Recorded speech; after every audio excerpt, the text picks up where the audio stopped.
He is one of the most feared men in all of Asia. 19 years of building an empire soaked in silence, blood, and billions. But every single night, this ruthless mafia boss reaches beneath his shirt and holds a worn gold locket, the only thing left of a little girl who once saved his life. Now, standing in a crowded Seoul conference hall, he hears her voice again. And the most dangerous man in Korea cannot breathe. Stay with me until the very end of this story. If it moves you, hit that like button and drop a comment telling me what city you're watching from. I want to see how far this story travels. The locket was never clean. 19 years of body heat had darkened the gold to something closer to bronze, worn smooth along the edges where his thumb had traced the same path 10,000 times. Kang Min-jae kept it beneath every tailored suit he had ever owned, beneath the Italian wool, beneath the bulletproof vest he wore during 3 separate assassination attempts, beneath every layer of the man he had built himself into. He never once left it in a drawer.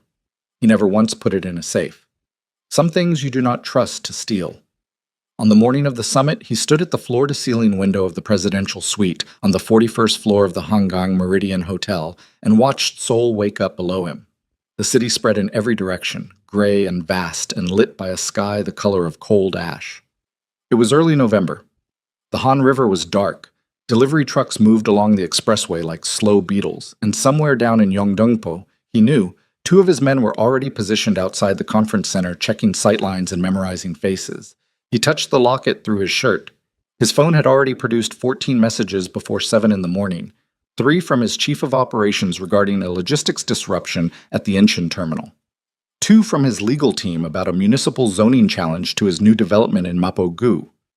1 from a man named Park Do-hyun, who ran the Northern Territories under Min-jae's protection, reporting that a rival faction from Busan had begun moving product through Nowon without permission or tribute. The remaining messages he did not read. He already knew what they contained because men who controlled as much as he did received the same categories of problems on rotation, and he had learned long ago that urgency is mostly theater performed by people who cannot solve things themselves. He was 27 years old when he took over the Consolidated Syndicate. He was now 35. 8 years of holding something that large together will change the architecture of a man's face. His reflection in the glass showed him that fact plainly. The jaw had sharpened. The eyes had gone still in the way eyes go still when they have watched too many things they cannot unwatch. There was a scar along his left jawline from a bottle broken across his face in a room in Itaewon during a negotiation that went wrong before he had learned that negotiation is war conducted at a table, and war requires the same preparation. He had learned. He did not carry that lesson gently. He buttoned his jacket. He did not eat breakfast. He had not eaten breakfast before a significant day since he was 8 years old, and breakfast was not guaranteed. The International Humanitarian Leadership Summit was not the kind of event Kang Min-jae would ordinarily attend. He attended business forums, trade conferences, private investment gatherings in Zurich and Singapore and Abu Dhabi, environments where the language of money provided sufficient cover for a man whose full biography could not survive public scrutiny. But the summit served a specific strategic purpose. His tech subsidiary, a legitimate artificial intelligence company registered in Seoul under the name Novasight Corporation, had been quietly positioning itself as a partner to several international humanitarian organizations through facial recognition systems adapted for missing persons databases. The partnership was real. The humanitarian application was real. The fact that the same underlying system had been running a different search for 19 years was known to exactly 3 people on Earth, and 2 of them worked for him. He stepped away from the window. His security lead, a broad-shouldered former military intelligence officer named Cho Jung-won, was waiting in the hallway with 2 additional men. Cho had worked for Min-jae for 6 years and had long since stopped attempting to make small talk in the morning. He simply fell into position, and they moved. In the elevator, Min-jae looked at nothing. He was already thinking about the session agenda he had reviewed the night before.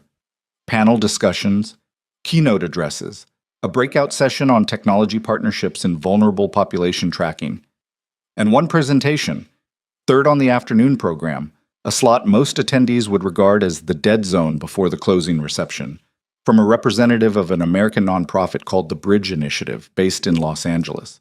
The presenter was listed as a senior field director. He had read the brief biography twice. African American. 30 years old, formerly a military family dependent, had lived in multiple international postings before completing graduate work and social work at UCLA. Had spent the past 6 years building field programs for abandoned children and displaced military families across 3 continents. He had read it twice because something in the description had made his pulse behave strangely. He told himself it was nothing. He had told himself that before. The conference center was already crowded when they arrived. Min-jae moved through the lobby with the particular quality of stillness that powerful men develop. Not the stillness of passivity, but the stillness of a man who has simply decided that the space around him is his, and the decision was made so long ago that it no longer requires maintenance. People adjusted to him without knowing why. Conversations paused and resumed. A woman in a red blazer started toward him with an outstretched lanyard, and then thought better of it when Cho materialized at his left shoulder. He collected his credentials without stopping. The morning sessions were exactly what he had anticipated. A Norwegian minister of development spoke for 40 minutes about systemic displacement. A panel of 4 academics discussed data ethics in humanitarian technology in a language calibrated to impress each other. A former UN coordinator presented statistics that Min-jae had already read in cleaner form in private briefings. He sat in the back of the main hall and absorbed it all with the flat attention of a man performing patience. During the midday break, he took a call from Park Do-hyun and resolved the Nowon situation in under 4 minutes. The resolution was not pleasant for the faction from Busan. It was final. He returned his phone to his jacket pocket. He ate nothing. He thought about the locket. He had been thinking about it more than usual in the past 3 weeks, which he recognized as a pattern he had never successfully explained to himself. Sometimes months would pass, and the locket was simply a weight he carried, familiar as bone. Then something would shift. A smell, a quality of light, the sound of a child speaking at a certain pitch, and the weight would change character, become sharp instead of familiar, and his mind would move back to a winter alley in Seodaemun-gu and the particular cold of that afternoon and the sight of his own hands, small and cracked and trembling, against dirty concrete. He had been 9 years old. He had corrected the story to 8 in his own mind for so long that he no longer knew which was true, and it did not matter. What mattered was the cold. What mattered was that everyone walked past. Everyone except one person. He had survived many things that should have finished him. The trafficking network that had held him for 2 years before he escaped. The streets afterward, which were in some ways worse because the danger was shapeless. The winter that nearly did kill him, the winter she found him. The years after she left, when the cold came back in different forms. The man who took him in, a gray-haired Mafia patriarch named Baek Sung-hwan, who saw something in a starving boy that Min-jae himself could not yet see, and the education that followed, which was nothing like school and everything like survival raised to an institutional form. He had survived Baek's death and the power vacuum it created, and the 2 years of violence that preceded his consolidation of the syndicates. He had survived all of it. He was not sure he would survive hearing her voice again, if it was actually her voice. He was not sure that was an irrational fear. The afternoon sessions began at 2 o'clock. Min-jae took his seat in the main hall earlier than necessary. He was aware of this. He told himself it was because the room would be crowded and he preferred a clear sightline to the exits, which was true, and had nothing to do with the fact that he had positioned himself in line with a 3rd presentation slot. The first presenter was a Kenyan logistics coordinator who spoke with extraordinary precision about supply chain failures and disaster relief. Min-jae listened and found it genuinely interesting, which surprised him slightly. The second presenter was a Korean tech entrepreneur whose work overlapped with Nova Sites in predictable ways, and Min-jae spent most of that presentation watching the side door through which presenters entered. Then the moderator's voice came through the speakers. He introduced her by name. Min-jae did not move. He heard heels on the stage. He heard the adjustment of the microphone. He heard the soft clearing of a throat. And then he heard a voice, and the voice went into him like a key into a lock that had been waiting for 19 years. I want to start by telling you about a kid nobody could see. Her voice was lower than he remembered. Of course it was. She had been 10 years old. He had been whatever age he was, starving and freezing and half delirious in a January alley, and her voice had been the first warm thing that reached him before the food did, before the coat, before any of it. her voice speaking to him in words he didn't understand yet, with a tone that required no translation. He had learned English because of her. He had learned it the way a man learns the language of the country that saved his life, which is to say, completely, and with a quality of attention he had never given anything else. He turned his head very slowly toward the stage. She was standing at the podium in a dark green blazer, her hair pulled back, a slight nervous movement in her left hand that she controlled after a moment. She was 30 years old. She was not the 10-year-old girl he had constructed from memory and preserved in amber. She was someone different, someone who had grown through time the way people grow. Not linearly, not cleanly, but with evidence of difficulty and choice visible in the set of her shoulders, in the way she held the microphone like she had stood at enough podiums to stop being afraid of them, but not quite enough to fully trust them. She was, without question, the most compelling person in the room. Min-jae's hand had moved to his chest before he was aware of it. His fingers found the locket through the wool of his jacket. Cho Jung-won, seated one chair to his right, noticed the gesture and noticed the quality of stillness that had come over his employer, and kept his face neutral with the professional discipline of a man who understood that some things were not his to read. She spoke for 22 minutes. Min-jae would later be unable to account for most of the content. He knew she discussed invisible children, the ones who fall between the categories that relief organizations track, the military dependents who move too often to build support networks, the kids who present as functional when the adults around them are looking for the obvious fractures, and so nobody finds the less obvious ones. She talked about what it means to be seen by exactly one person at the right moment, and how that single act of recognition can determine the entire downstream shape of a life. He knew those words were not aimed at him. He felt them land on him like something physical anyway. When she finished, the applause was genuine and unhurried, the kind that comes from a room that wasn't expecting to be moved and found itself moved. She gathered her notes. She smiled briefly at the moderator. She walked off the stage through the side door. Min-jae stood. Cho was immediately at his elbow.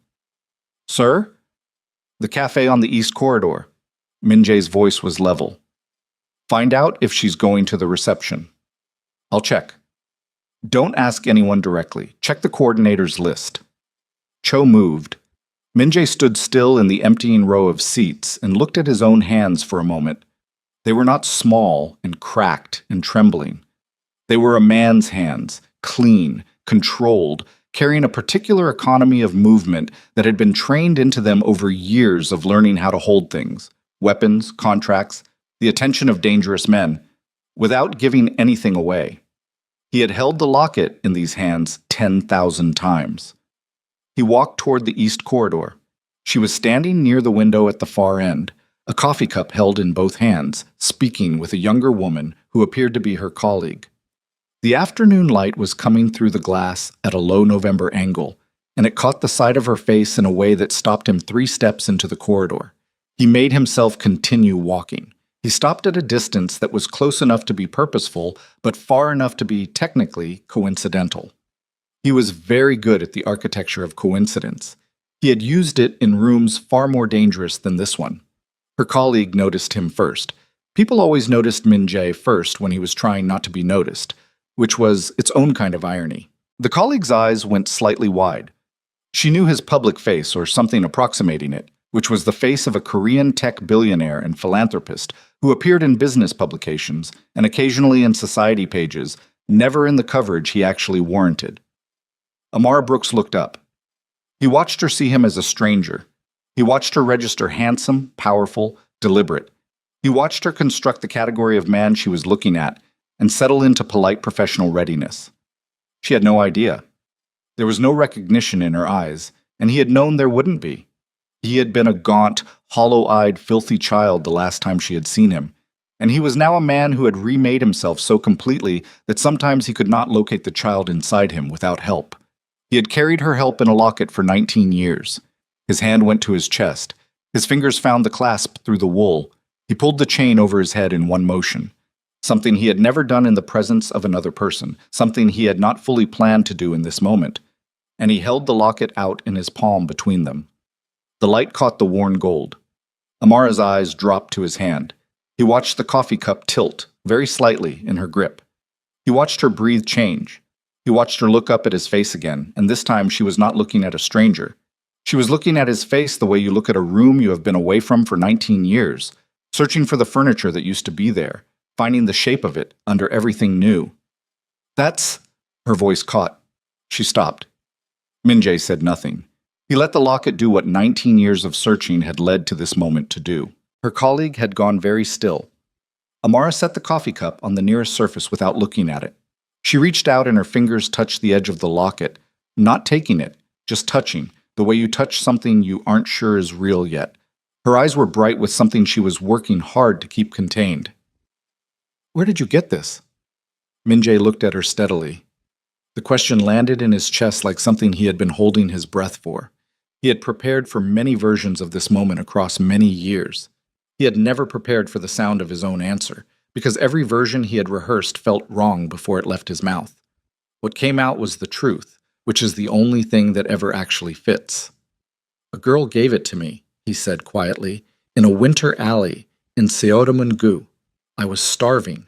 She brought me food every afternoon for 3 weeks until her family had to leave. She said it had belonged to her mother. She said she wanted me to keep it until she could come back." Amara's hand had stopped moving. Every drop of color had drained from her face and come flooding back in the space of 3 seconds. "She made me practice the English words for it," he continued, and his voice was doing something he had not given it permission to do, something raw at the edges that Cho Jung-won, standing 20 feet away at the corridor entrance, had never once heard from this man in 6 years. "Promise me you'll eat." That was the first sentence I learned. The colleague stepped back. Amara did not notice. Her eyes had gone to the locket, and then to his jaw, and then to his eyes, and Min-jae watched her find what she was looking for. Not in his face exactly, but behind it, the shape of the boy inside the man, the thing that time cannot fully bury no matter how much is built on top of it. "Min-jae," she said. Not a question. The sound of his name in her voice, in the voice he had been hearing in the back of his mind for 19 years, hit him with a physical force that he was not prepared for and could not have been prepared for, because some things do not yield to preparation. He said, "Yes," and Amara Brooks pressed both hands over her mouth and stood there in the pale November light of the East Corridor, with tears moving down her face and everything she had thought she understood about the shape of her own story rearranging itself around a worn gold locket and a name she had never quite been able to forget. Min-jae stood absolutely still. His hand was trembling. For the first time in 19 years, he let it.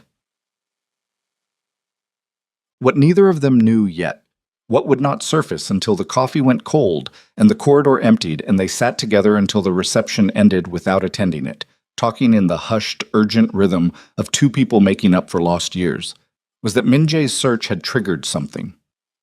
3 weeks earlier, Novasite's facial recognition sweep had flagged not just Amara, it had flagged someone watching her. The report was sitting in an encrypted file on Cho Jung-won's phone. Cho had not yet shown it to his employer because his employer had looked, for the first time in 6 years, like a man who needed 60 more seconds of peace before the next problem arrived. The 60 seconds were almost up. The report on Cho Jung-won's phone contained 4 photographs. The first was a street-level image pulled from a public traffic camera 3 blocks from Amara's apartment building in Los Angeles, time-stamped 11 days before the Seoul summit. A man in a gray jacket stood at the corner with his back half turned, the posture of someone waiting without wanting to look like he was waiting. Novasite's system had flagged him not for his face, which was angled away, but for a tattoo visible above his collar. A specific mark that Min-jae's database cross-referenced against known affiliates of a criminal organization called Samshin Block, a Busan-origin network that had been attempting to expand its operational footprint into international territory for the better part of 2 years. The second photograph was the same man, different angle, same street, 4 days later. The third was a close-up enhancement, grainy at the edges, showing the tattoo clearly. The fourth was from the summit's own lobby security feed, time-stamped that morning at 9:47 a.m. The man in the gray jacket was inside the building. He had credentials. He had a lanyard. He had a name tag that Cho's team had already cross-referenced against the attendee list and found to be registered under a consulting firm that did not exist at the address listed. Cho stood at the entrance of the East Corridor and watched his employer sit across from a woman he had never seen before and speak with a quietness that did not belong to the version of Kang Min-jae that Cho knew professionally. He waited. He gave it another 4 minutes.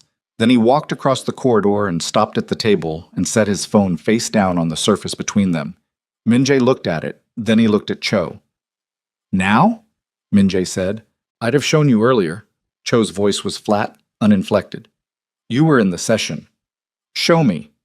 Amara watched the shift happen. It was not dramatic. It was more unsettling than dramatic. The man across from her, who had been speaking with a rawness she had not expected from someone who looked the way he looked and carried himself the way he carried himself, simply became someone else. Not a different person. The same person, but a door had closed somewhere behind his eyes, and the room on the other side of it was one she did not have access to. His face did not harden exactly. It reorganized. She watched it happen in under 2 seconds. He picked up the phone. He looked at the 4 photographs without expression. He set it down. "When did the flag come through?" 3 weeks ago. I sat on it until I could verify the summit credentials independently. And the no-on situation this morning? Related, possibly. The Busan faction. Do-hyun thinks they're testing multiple pressure points simultaneously. Min-jae said nothing for a moment. Then he looked at Amara. She was watching him with an expression he couldn't categorize. Not fear, not confusion exactly, something more like a person standing at the edge of a room they were not sure they should enter, reading the walls. "I need 5 minutes," he said. "Take them," she said. "I mean, I need you to stay at this table." She looked at him steadily. "I'm not going anywhere, Min-jae." The way she said his name again did something to the inside of his chest that he did not have time to examine. He stood. He gestured to Cho, and they moved to the far end of the corridor, close enough to the window that their reflections stood in the darkening glass beside them. "How confident are you on the Samshin identification?" 90%. The tattoo placement is consistent with the northern chapter. The consulting firm registration is a shell. I had Hyun-soo run it against the business registry this afternoon. Nothing there older than 8 months. He's in the building. He was in the building. I've had 2 of our people walking the floor since 11. He attended the morning sessions and left during the lunch break. He hasn't come back through the main entrance. Service entrance? Possible. We don't have coverage there. Min-jae looked at his own reflection in the glass. He looked like what he was, which was a man who had just had 19 years of searching arrive at their conclusion and was now required within the same hour to assess a threat profile against someone he had spent 19 years looking for. The convergence was almost elegant in its cruelty. He had spent enough time in rooms where cruelty operated to recognize it working, even when it wore the face of coincidence.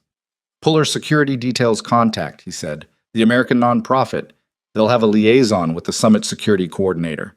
I want to know what her movements look like for the next 48 hours. Cho looked at him for one measured beat. "You want me to secure someone you met 45 minutes ago?" "I want you to secure someone I've been looking for 19 years, Min-jae said. "The 45 minutes is irrelevant." Cho did not argue. He pulled out his phone and walked toward the lobby. Min-jae stood at the window for another moment. Outside, Seoul was moving through its evening. Lights coming on in the towers across the river, traffic building on the expressway. The city proceeding with its enormous indifference to the specific weight of any individual moment occurring within it. He had loved this city and resented it and feared it and eventually claimed it, and it had never once cared about any of those transactions.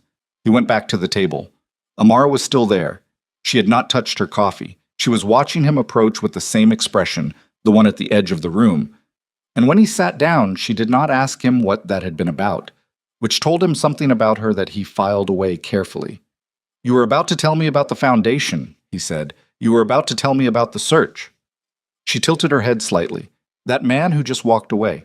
He works for you." "Yes."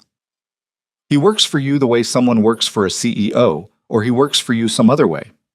Min-jae looked at her. He had rehearsed versions of this conversation across many years.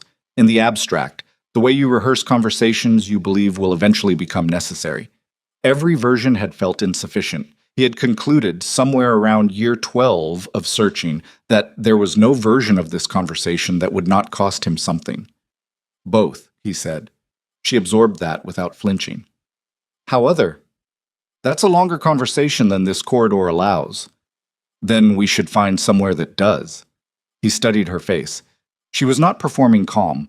She was actually calm, or close enough to it that the difference was academic. She had the steadiness of someone who had spent years working in conditions where panic was a liability, where reading a room fast and clearly was a survival skill, even if the survival in question was bureaucratic rather than physical. She had gone into difficult rooms for a living. She was in one now, and she knew it, and she was still sitting across from him asking for the longer conversation. "There's a restaurant 2 blocks from here," he said. "Private dining room. I use it when I'm in Seoul." "Of course you do," she said, and the edge in it was dry and not quite hostile, and he found he had missed that specific quality of response from another human being, someone who would push back at him without calculating the cost first. They left the corridor together. The restaurant was called Seorin and occupied the 3rd floor of a converted textile building on a side street off Toge-ro. The private room in the back had no windows to the street, which Min-jae had always appreciated for reasons that tonight felt newly complicated. He sat across from her at a table built for 6, the space between them crossed by candlelight and the particular silence of a room that has been designed to hold things that cannot be said in public. He told her about the syndicate. He did not begin with the criminal infrastructure. He began with Baek Sung-wan, because that was where the truth actually began. The old man who had come into the alley behind the shelter in Mapo 2 years after Amara left, not the same alley but the same category of alley, and found Min-jae not freezing this time but fighting, badly, against 2 older boys over a bag of food, and who had watched long enough to see that the younger boy would not stop even when he was losing badly. Baek had not rescued him. He had offered him an opportunity, which was something different and more honest. "He told me I had 2 options," Min-jae said. "Stay on the street and survive another year or 2 at the rate I was going, or come with him and learn how to survive indefinitely." He said indefinitely was better. And the cost of indefinitely. Loyalty, absolute and unconditional, to him first, and to the organization he was building. An organization that ran illegal operations. Yes. He looked at her directly. Gambling, protection, some trafficking in contraband. In the beginning, I did not understand the full scope. By the time I did, I was 12 years old, and I had nowhere else to go, and I had already seen enough of what the streets did to children who had nowhere to go. Amar's hands were flat on the table. Trafficking. Not of people. He held her gaze. Baek had hard limits. He was not a good man, but he had limits, and one of them was that. When I was 17, I found evidence that 2 of his lieutenants had begun operating a side network against his explicit prohibition. I brought it to him. He dealt with it. He paused. I also dealt with it, which was the first time I understood what it meant to do something that cannot be undone. The candle between them moved in some small current of air neither of them had caused. "And now?" she said. "Now I run operations across 5 sectors. 3 are entirely legitimate: technology, real estate development, logistics infrastructure. 2 are not. The protection network operates across 4 cities. There is a financial channel that processes money for people whose money cannot be processed through standard systems." He watched her face. "I'm telling you this because you asked, and because you have the right to know exactly what you're sitting across from." She said, "Have you hurt people?" Not a question, a line drawn, and a request to locate himself relative to it. "Yes," he said, "killed. Not directly. I have ordered things that resulted in deaths. I have done this more than once." He did not look away. "The first time I was 22. A man who was organizing an attack against Beck's household, which included 3 staff members and one of Beck's grandchildren. I had 3 days of warning and 1 option. I took it." Amara was quiet for a long time. Outside, through the floor's ambient sound system, something faint and stringed moved through the room and disappeared. "The child trafficking rings," she said finally. "The ones you dismantled. That's documented. I looked you up after the summit listed Novasite as a partner organization. That documentation reflects real work. I'm not questioning it. I'm trying to locate the edges of you." She picked up her water glass and put it down without drinking. "You built a facial recognition system. You told me it was for humanitarian purposes, finding missing people. It is. And you used it to find me." He held very still. "Yes." "How long has it been running that search?" 7 years, since I had the technical capability to build it." She exhaled. The sound was not quite a laugh and not quite a sigh, and it carried something complicated in it. You have been tracking me for 7 years. The system flagged publicly available images, social media, professional listings, conference registrations, nothing invasive. Min Jae, she said it flat. You built an AI surveillance system and ran it on me for 7 years. That is the definition of invasive. He had no defense for that. He did not offer one. Yes, he said again. She stood up and walked to the far wall and stood there with her back to him for a moment. He did not follow. He had learned, across years of managing dangerous men in enclosed spaces, when to move and when to let stillness do the work. She turned around. The girl I gave that locket to was 8 years old and starving, she said. I've thought about him. You, probably once a week for 19 years. I worried about whether you survived. I worried about it specifically, like a thing that had weight. I used to think about it when I was working with kids on the street because it made the work feel less abstract. She pressed her fingers against the edge of the table. And now I'm sitting in a private dining room in Seoul being told that you are a Mafia boss who has been running facial recognition on me since you had the technology to do it. I know how that lands. No, she said, you don't. Because the person I imagined you becoming didn't have the power to track me across continents without my knowledge. The person I imagined had to hope. Something in that sentence hit him in a place he had not been prepared to defend.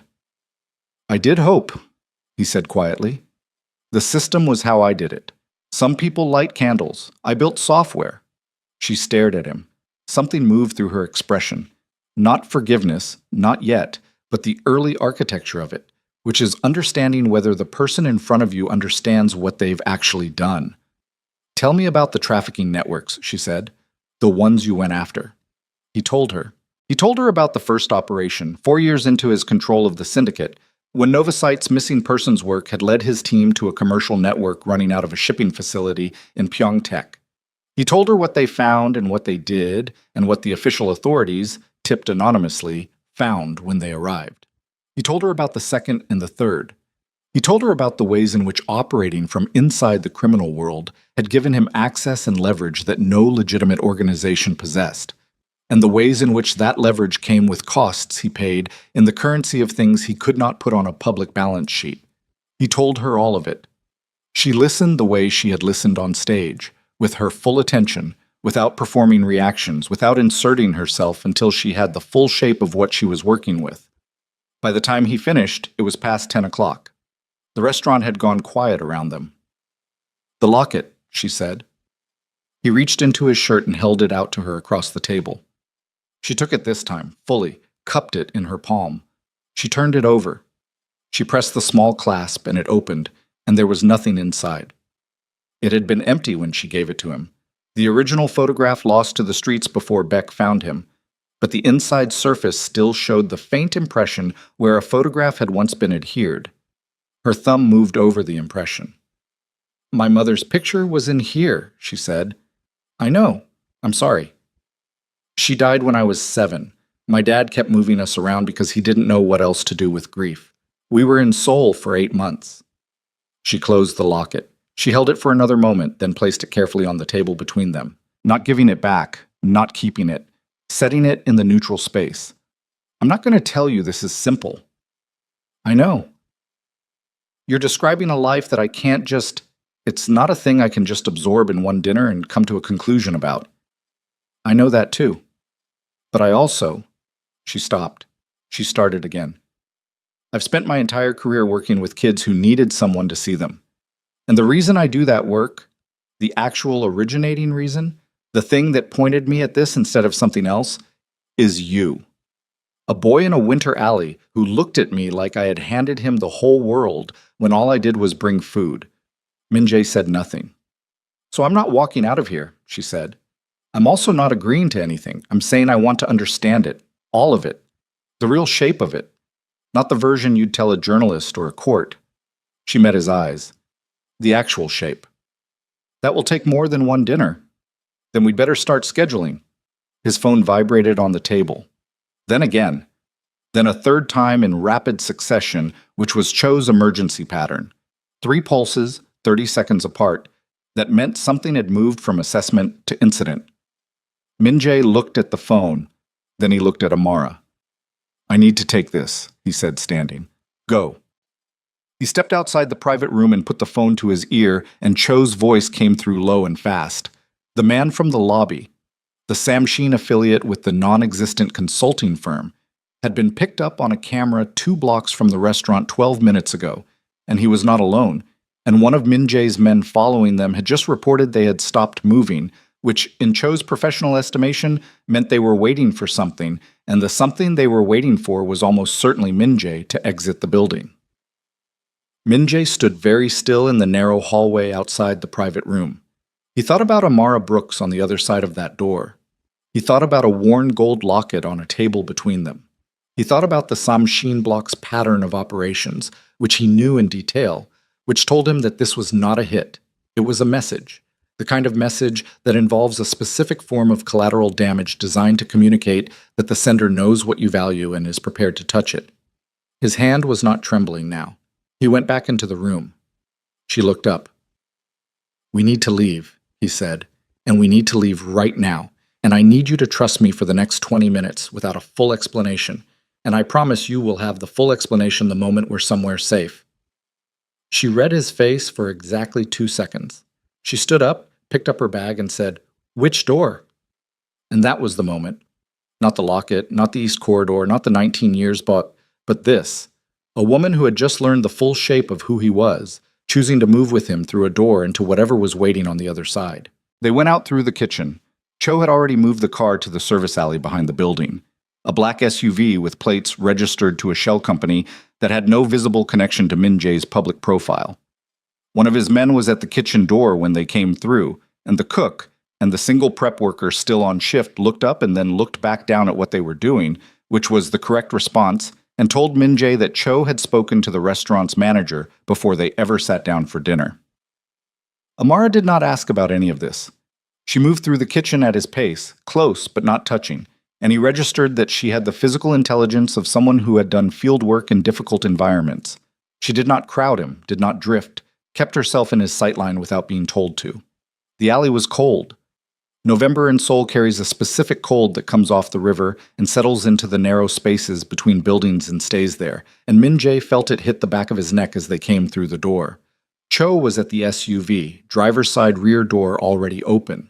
The second man, Yoon, was at the alley entrance watching the street. Yoon held up 2 fingers without turning around. 2 men still positioned outside, still waiting. Min-jae put his hand lightly on Amara's arm, not gripping, just directing, and she moved to the car and got in without being asked. He followed. Cho was already in the front passenger seat.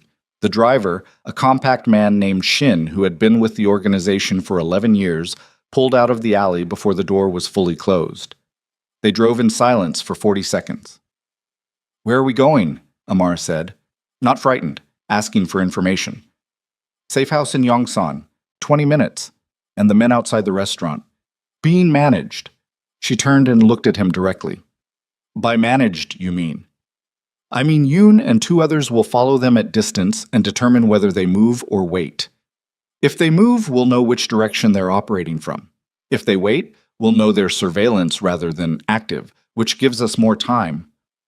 "More time for what?"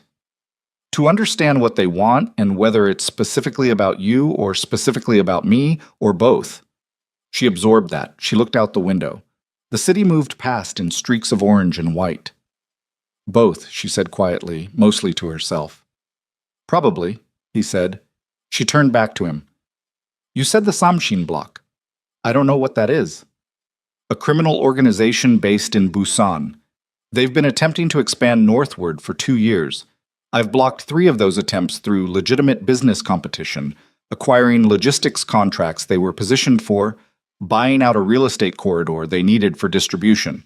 They've responded through proxy operations. The No-On situation this morning was another probe. And me. You are leverage they didn't know they had until 3 weeks ago, which means someone told them." He said that last part evenly, but something behind his eyes had gone very cold, and Amara heard the temperature of it even though his voice stayed level. "Someone told them I was looking for you, and why, and they decided to use that information." "Someone inside your organization?" "Yes." She let that sit between them for a moment. Outside, the Han River appeared briefly between buildings, black and wide and indifferent. How many people knew about the search? She said. 3, myself, Cho. He paused. And the head of Nova Site's internal research division, a man named Lee Chanho. Cho, in the front seat, did not turn around, but his shoulders moved, a small, controlled adjustment that meant he had already arrived at the same place. You trust him, Amara said. I trusted him, Min-jae said. Past tense is doing significant work in that sentence right now. They drove the rest of the way in silence. The safe house in Yongsan was a 6th-floor apartment in a building that presented as ordinary residential, middle-income families, a convenience store on the ground floor, a dry cleaner next door.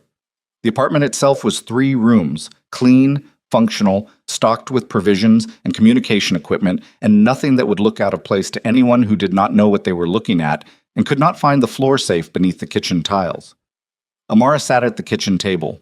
Cho set a glass of water in front of her, and she drank half of it immediately, and Min-jae registered that as the first involuntary thing she had done all evening, the thirst she'd been suppressing while managing everything else. He sat across from her. I need to make calls, he said. Make them. They'll be in Korean. I know what Korean sounds like, she said. Make your calls. He made 4 calls in the next 30 minutes.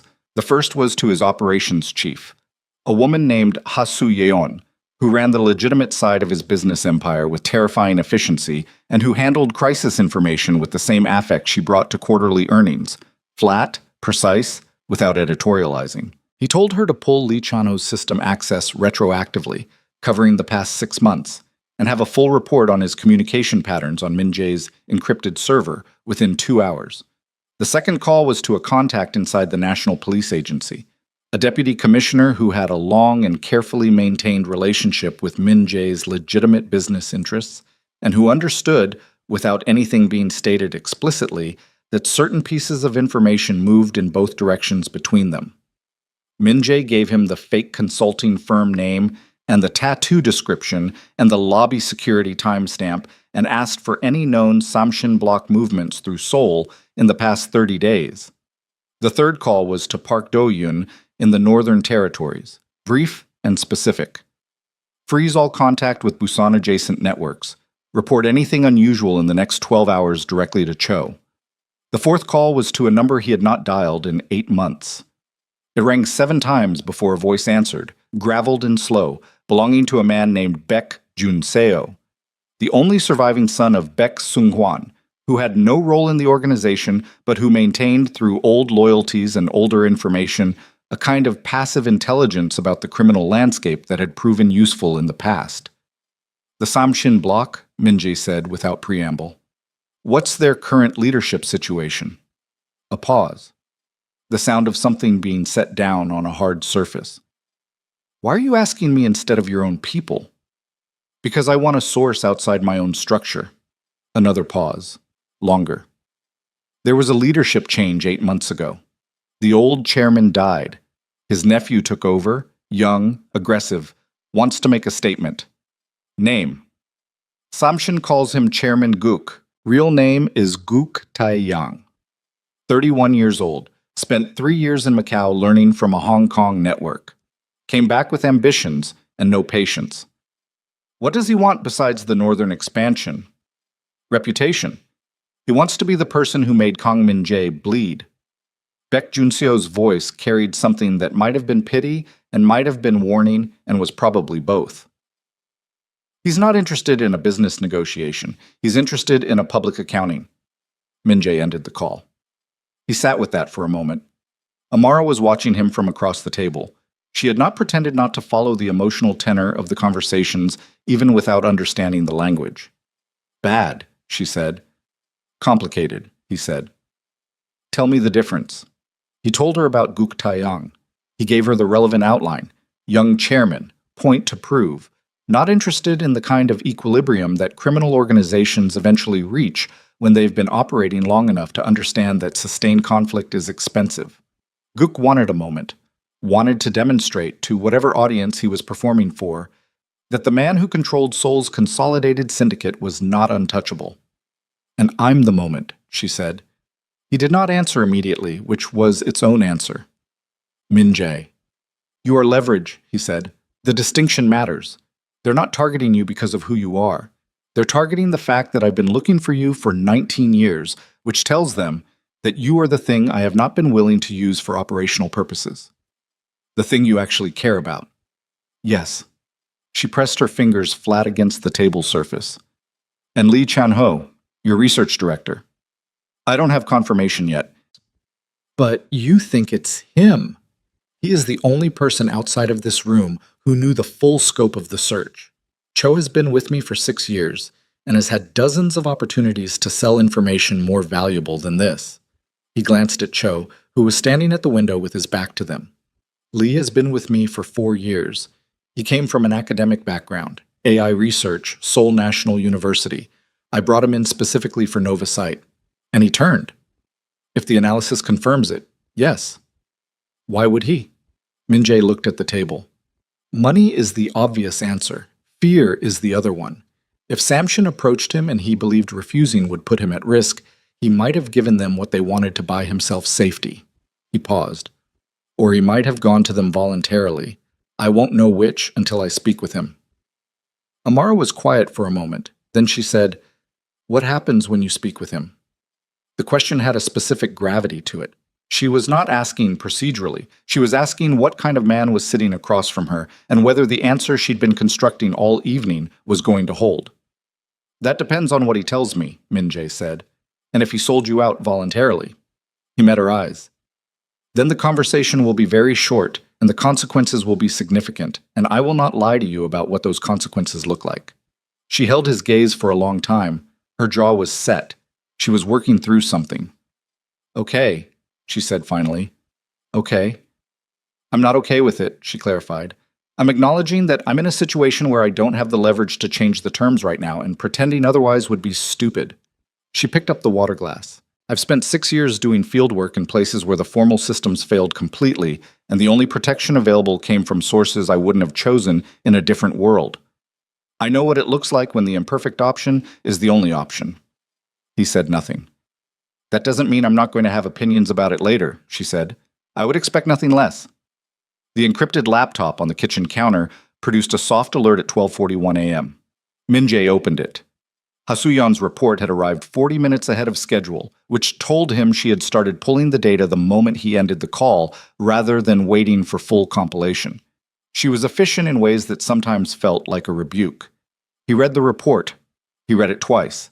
Then he sat very still for approximately 10 seconds, which Cho, who had turned from the window, read immediately, because in 6 years he had never once seen Min Jae sit still for 10 seconds after receiving information, unless the information was severe. Sir. Min Jae turned the laptop to face across the table. The report showed Lee Chan-ho's communication records for the past 6 months, internal system access, flagged anomalies, and, most critically, 3 data exports from Nova Site's secure server, each one covering a different portion of the search parameters for Amara Brooks. The exports had been routed through a proxy that was, on examination, not particularly sophisticated, which meant either Lee was not skilled at covering tracks, or he had not expected anyone to look. The timestamps on the export showed the first one occurring 4 months ago, the second, 6 weeks ago, the third, 3 weeks ago. The same week, the Samshin affiliate appeared on a traffic camera outside Amara's apartment in Los Angeles. Min Jae's eyes moved to the bottom of the report. Hasuyeon had added a single line of annotation beneath the export records. She was not a person who editorialized. The annotation read, cross-referenced Lee Chan-ho's personal financial records via the banking access we maintain. Deposit of 40 million won to a secondary account 8 weeks ago. Source unverifiable through standard channels. 40 million won. Min Jae closed the laptop. The number sat in his chest like a coal. Not because it was large. It was not large by the standards of what he moved in a week, but because Lee Chan-ho had been inside Nova Site for 4 years. He had sat in meetings with Min Jae. He had been trusted with the one search that mattered more than every operational objective Min Jae had constructed across a decade. And he had sold it for 40 million won, which was less than what Min Jae paid in a quarterly bonus to his logistics coordinator. He had been sold for less than he was worth. That was almost funny. He stood up. He told Cho to bring the car around. He told Amara he needed to leave for a period of time, and that 2 of his men would remain in the apartment and that he would be back before morning. She stood up when he did. "Where are you going?" "To find Lee Chen-ho." "At 1 in the morning. He lives in Mapogu. He'll be home." She stepped around the table. She was not trying to block him. She put herself in his sight line and kept her voice even.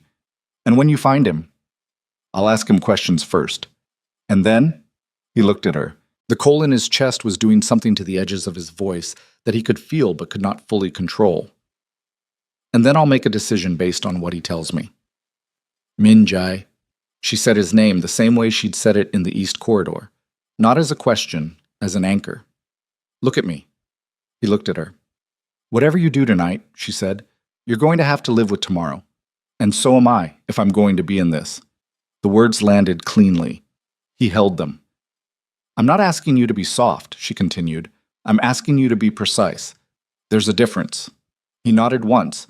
He did not promise anything specific, but he held the distinction she had drawn and put it somewhere he could reach it. He left. Lee Chan-ho lived in a 6th-floor apartment in a residential complex near Hapjeong Station. Minji arrived there at 1:17 a.m. with Cho and Yoon. The lobby security camera had been looped by Cho's technical man 30 minutes earlier. They took the elevator. Minji knocked on the door. A light came on inside. Footsteps. A pause at the door. The man checking through the peephole. Then nothing, which was wrong, because an innocent man opens the door when his employer knocks at 1 in the morning because an innocent man assumes it's an emergency.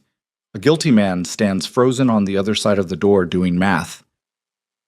"Chan-ho," Min-jae said quietly. "Open the door." Another pause. The door opened. Lee Chan-ho was 41 years old, thin-faced, wearing the look of a man whose body had already known for weeks that this moment was coming and had simply been waiting for the rest of him to catch up. He was in a gray t-shirt and sweatpants. His hair was pushed up on one side from the pillow. His eyes, however, were not the eyes of a man pulled from sleep. They were fully awake. They had been awake for a while. "Sir," he said. Min-jae walked past him into the apartment. Cho stayed in the doorway. Yoon stayed in the hall. The apartment was small and orderly, books along one wall, AI texts, research journals, a few Korean literary novels, a laptop open on the coffee table, screensaver running, a coffee mug that was still faintly warm when Min-jae passed the back of his hand near it. He turned around. Lee Chan-ho was standing near the door, hands at his sides.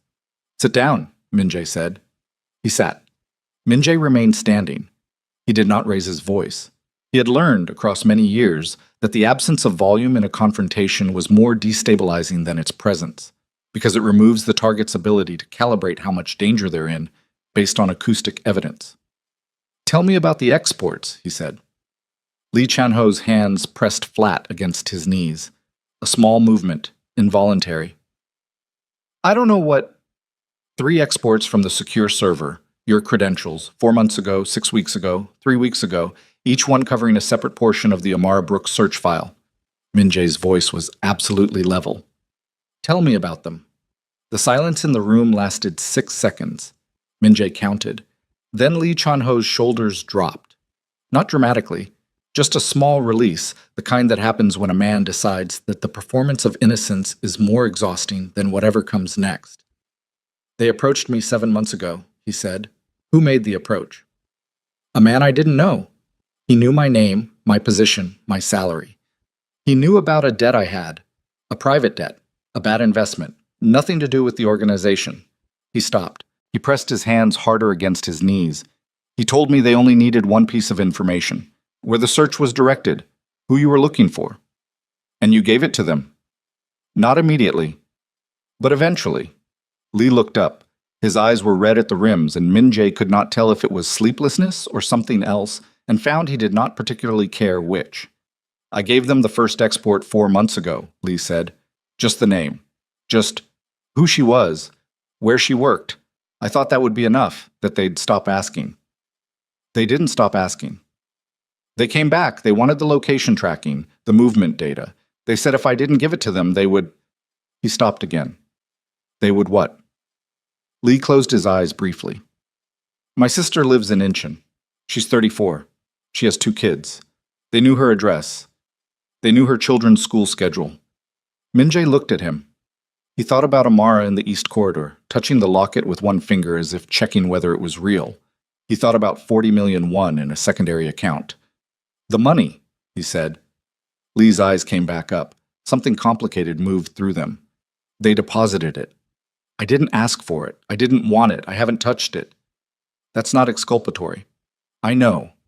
You endangered someone, Min-jae said, and the coal in his chest had shifted now, become something harder and more specific.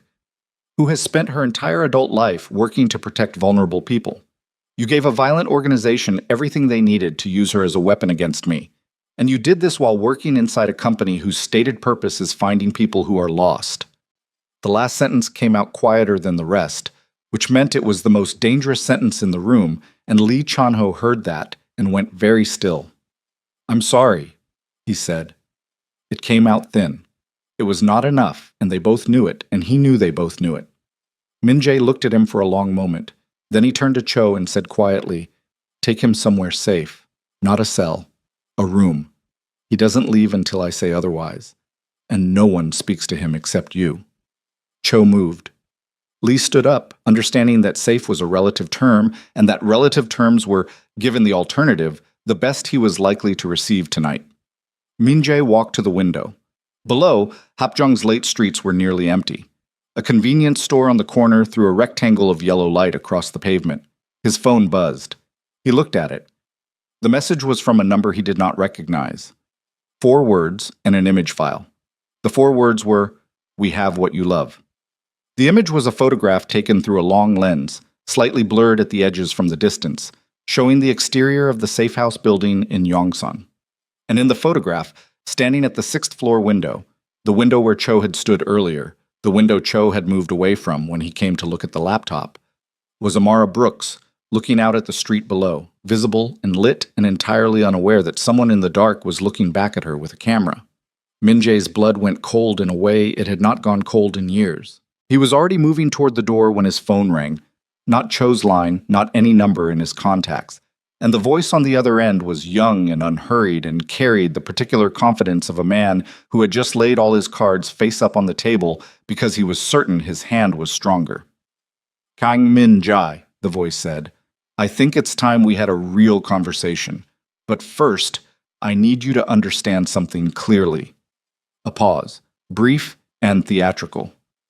The girl at the window has no idea that the 2 men your security team left in that apartment are both currently unconscious on the kitchen floor. Min-jae did not answer the voice on the phone. He put the phone in his jacket pocket without ending the call, letting the line stay open, letting Guk Taeyang speak into dead air. And he went through Lee Chan-ho's apartment door at a pace that Cho, following immediately, had to accelerate to match. The safe house, Min-jae said. Now. They were in the car in 40 seconds. Shin pulled out before the door closed. Min-jae pulled the phone back out and put it to his ear. Guk Taeyang was still talking. The young chairman had a voice that liked the sound of itself. Smooth, measured, performing patience the way young men perform patience when they want to sound older than they are. He was in the middle of a sentence about leverage and mutual understanding and the natural order of territorial business. Min-jae interrupted him. If she's hurt, he said, and his voice had gone to a place that had no temperature in it at all, there is no version of the next 72 hours where you come out of this with anything. Not the northern expansion, not your reputation, not the thing you're trying to build. He paused. I want you to hear clearly that this is not a threat. It is a logistical description of what happens next. A brief silence on the other end. Then Guk said, She's not hurt. We're not animals. Where is she? That depends on you. Name the terms. Face to face, you, me, no Cho Jung-won, no security detail, a location I choose. Another pause, this one performative. And you sign the Northern Corridor transfer documents before you walk in the room, the Mapo-gyu development, the Incheon logistics contracts, everything your lawyers have been blocking for 18 months. Min-jae looked out the window. They were crossing the river. The water below was black and flat and moving. And in exchange, he said, she walks, unharmed, undocumented, returned to the Summit Hotel within the hour. You have my word. Your word, Min-jae said. I know what you think of it, but I'm a businessman, not a butcher. Hurting an American humanitarian worker creates a category of problem I don't need. Guk's voice had settled into something that sounded almost reasonable, which was the most dangerous register a man could use in a negotiation. I need the territory. You need the woman. This is simple math. Give me an hour. You have 30 minutes. After that, I start making phone calls to people who are very interested in the personal history of Korea's most powerful syndicate boss and the American woman he's been hunting with facial recognition software for 7 years. The line went dead. Min-jae lowered the phone. Cho was watching him from the front seat. Terms, he said. He wants the corridor transfer, in exchange for her release. Face to face, my security outside. Cho's jaw tightened. No. I know. If you walk into a room alone with Guk Taeyong after signing over the northern contracts, you walk out with nothing. The contracts don't compel him to release her. He gets what he wants, and then the leverage remains. I know that too. So we're not doing that. We're not doing that, Min-jae agreed. We're doing something else. He looked at Cho. Call Do-hyun. Tell him I need every available man in Central Seoul in the next 25 minutes. Tell him to pull from the protection network. I don't care which territories go uncovered tonight. How many? As many as Do-hyun can move in 25 minutes. Cho was already on his second phone. Min-jae looked back out at the river and thought about Amara standing at the window of the safe house, not knowing that the 2 men Cho had left in the apartment were unconscious on the kitchen floor. He thought about what she had looked like standing at the edge of the private dining room. Not afraid, reading the room. He thought about what she had said before he left. Be precise. There's a difference. He was going to be very precise. His own phone rang. The number was one he recognized. Yoon, his man who had been on the street outside the restaurant earlier. Talk, Min-jae said. I followed the 2 Samshin men from the restaurant. Yoon's voice was low and slightly compressed, the acoustic quality of someone speaking while moving. They drove to a commercial building in Yeouido. 14-story office tower, currently undergoing partial renovation on floors 9 through 12. The upper floors are dark. I've been watching the building for 40 minutes. I've counted 4 additional men entering through the service entrance. Floors. I can't confirm, but there's intermittent light movement on 11. Are you sure it's the same building? The car they used is in the parking structure. I ran the plate. Registered to a shell company out of Busan. Same registration pattern as the consulting firm from the summit. Min-jae looked at Cho. Yeouido, he said. Office tower. 11th floor. Cho relayed it to Do-hyun on the other line without breaking stride. Shin was already adjusting direction. The building was a 30-year-old commercial tower on Yeouido's western edge, the kind of structure that had been impressive once and was now in the long middle passage of institutional decline. The lobby marble yellowed, the elevator panels worn to silver at the button edges, a renovation project that had been running for 8 months and would probably run for 8 more. At 11:45 on a November night, the street in front of it was empty. A food delivery bike was locked to a post at the corner. A convenience store across the intersection through its usual yellow rectangle. Shin parked 2 blocks east. They walked. Yoon materialized from a doorway as they approached. He was a lean man who moved quietly and had a face that people forgot immediately after seeing it, which had always made him useful. He fell into step beside them. 4 confirmed entry points, he said. Lobby is locked. Renovation crew long gone. Service entrance on the south side is the active door. I've seen 3 people use it in the last hour, all going in, none coming out. There's a secondary stairwell access at the north end. Steel door, probably not alarmed given the renovation status. Inside layout, Min-jae said. I pulled the building's permit filing from the city database 20 minutes ago. Yoon held up his phone, a floor plan, photographed from a screen. 11th floor is mid-renovation. Open plan on the east half, 3 walled offices remaining on the west. Center section has a temporary partition. He pointed. If they're holding her somewhere controlled, it's one of the 3 offices. Min-jae studied the plan for 6 seconds. How many men from Do-hyun? Cho checked his phone. 14. First group arrives in 11 minutes. Second group in 19. I'm not waiting 19 minutes. Then we wait 11.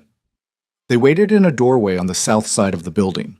Minji stood with his back to the wall and his eyes on the service entrance, and did not look at his watch because looking at a watch does not make time move and only demonstrates to the people around you that you are afraid, which he was, in the specific way that fear operates in men who have trained themselves to act regardless, not the absence of fear, but its compression into something usable.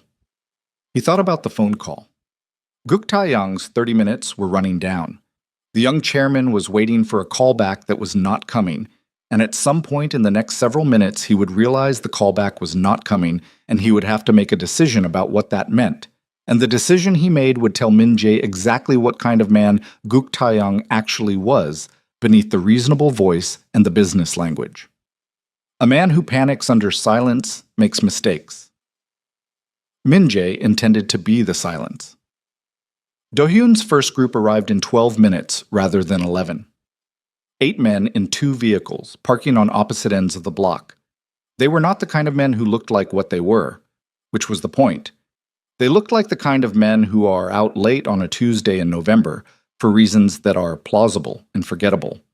They moved to positions without instruction because Cho had given the positions to Do-hyun on the phone and Do-hyun had briefed them in the car. This was the infrastructure of a consolidated organization operating at the level it had been built to operate at, and for a moment, standing in the doorway watching it deploy, Min-jae felt the full strange weight of what he had built and what it cost to build it, and why the cost had always felt, on some level, worth it. He pushed that away. Later. "North stairwell," he said. They went in through the steel door at the north end. It was not alarmed. The stairwell smelled of concrete dust and the particular cold of a building that has been opened and opened again over months of renovation. The lights were off. Cho had a flashlight, which he kept low and pointed at the steps. They climbed in single file. Min-jae, Cho, Yoon, and 2 more of Do-hyun's men who had come in through the south service entrance simultaneously on Cho's signal and were now 1 floor below moving up through the main stairwell. At the 10th floor landing, Cho stopped them with one hand. Above, through the door to the 11th floor, voices. Min-jae could not make out words. 2 voices, maybe 3. The acoustics of the stairwell compressing and distorting. One of them was elevated. Not shouting, but pushed past conversational. The register of a man who has received news he did not want and is managing his reaction badly. Guk Taeyang had figured out that the callback was not coming. Min-jae put his hand on the stairwell door handle. Cho put his hand on Min-jae's arm. 1 second of eye contact. Min-jae nodded. "Yes, I know. Yes, I'm controlled. Yes." And Cho removed his hand. Min-jae opened the door. The 11th floor was exactly what the permit diagram had shown. Open-gutted east half, temporary partition down the center, 3 offices on the west side with their doors visible from the stairwell entrance. The floor was raw concrete, the ceiling stripped to ductwork and conduit. The ambient light coming from 2 work lamps on standing poles that threw sharp yellow circles and left the rest in hard shadow. There were 6 men visible from the stairwell door. 2 were near the partition. 2 were outside the center office door. 1 was at the window with a phone to his ear. The 6th was Guk Taeyang himself. Min-jae identified him immediately. Younger than expected, compact, wearing a coat that was too good for this environment, standing in the center of the open space with the posture of a man who had arranged something and was watching it fail to go according to plan. The center office door. Min-jae's eyes went there and stayed there. Cho's hand moved. Behind them, in the stairwell, the 2 men from Do-hyun's group received the count via signal and held position. Min-jae walked out onto the floor. It took 3 seconds for anyone to see him. The first man who did was the one at the window, who pulled the phone from his ear and said something sharp. And all 5 of the others turned, and Guk Taeyang's face went through a sequence of expressions. Surprise, recalculation, and then, settling beneath both of those, something that tried to be authority and did not quite make it. "You came alone," Guk said. "I came to end this tonight," Min-jae said. He kept walking. He stopped 8 feet from Guk. He did not look at the other 5 men. Looking at the other 5 men would be a concession to their relevance, and they were not relevant yet. "Open the office door. The terms are not what you think they are anymore." Min-jae's voice was as flat and cold as the concrete under his feet. You have approximately 90 seconds before 14 men I brought with me finish taking positions around this floor, at which point your situation changes in ways that will be difficult to reverse. I'm giving you this window right now to make a choice that preserves something for you." Gook's jaw tightened. He was 31 years old and he had planned this as a statement, and the statement was not landing the way he had written it. Min-jae could see him recalculating at speed, which was both necessary and slightly dangerous, because young men who recalculate fast sometimes make the wrong calculation fast. "You're bluffing," Gook said. "Open the door," Min-jae said, "and find out." 4 seconds of silence. Then Gook nodded once to the man nearest the office door. The man opened it. Amara was inside. She was sitting in a folding chair, wrists zip-tied in front of her, not behind, which registered immediately as a small mercy or a small signal, a chairman who wanted leverage rather than suffering. She was not physically harmed. Her blazer was off, folded on the floor beside the chair with the deliberate neatness of someone who controlled the things within her control when everything else was not. Her eyes came to the door, moved past the man who opened it, and found Min-jae. Her expression did not collapse into relief. It changed, but not into collapse. Something more precise than relief. The expression of a person who had been running internal calculations for an unknown period of time and had just received the data point that allowed her to finalize them. "The zip ties," Min-jae said to the man at the door. The man looked at Gook. Gook looked at Min-jae. "The northern corridor," Gook said. "I need something." "You're getting your life," Min-jae said. "Tonight, that's the negotiation." From the south stairwell door behind Gook's position, Do-hyun's 2 men came through. From the north stairwell, Cho's additional men appeared. 6 of Do-hyun's group had come up through the service elevator on the east side and were now visible through the partition gap. They did not advance. They simply existed in the space, which was sufficient. Gook Taeyang turned in a slow half circle and looked at the geometry of the room and understood what it communicated. He was 31 years old, and he had come here to make a statement about power, and the room had just made a counterstatement that was considerably more specific. "Cut the ties," he said quietly. The man at the door produced a knife and cut the zip ties. Amara stood. She picked up her blazer. She put it on. She walked to the door and through it, and past the man who'd cut the ties without looking at him, crossed the 11 feet of raw concrete floor between the office and Min-jae, and stopped in front of him. She looked at his face carefully. "You're not hurt." "No." "Your men in the apartment." "Being dealt with." He studied her in the work lamplight. Her wrists were reddened where the ties had been. "Nothing worse." "Are you hurt?" "No." She held his gaze for one more second. "We're going to have a very long conversation about this later." "I know." "Good." She turned slightly and looked at Gook Taeyang across the open floor. Gook was standing very still with the careful stillness of a man who has recently understood that stillness is in his best interest. She looked at him the way she had looked at Min-jae across the dinner table, with her full attention, without performance, reading the actual shape of something. "He's young," she said quietly, to Min-jae only. "Yes." "Is he going to do this again?" Min-jae considered. "Not if the cost is clear."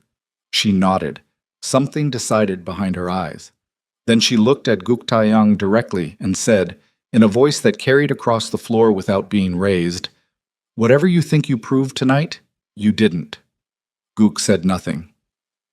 "I've worked with kids who ended up in organizations like yours," she continued. "I know what it costs. I'm telling you that as a professional observation, not a lecture." She turned back to Min-jae. "Let's go." They went down through the north stairwell, the same way they came up, Min-jae's hand at the small of her back through the dark descent, not guiding, just present.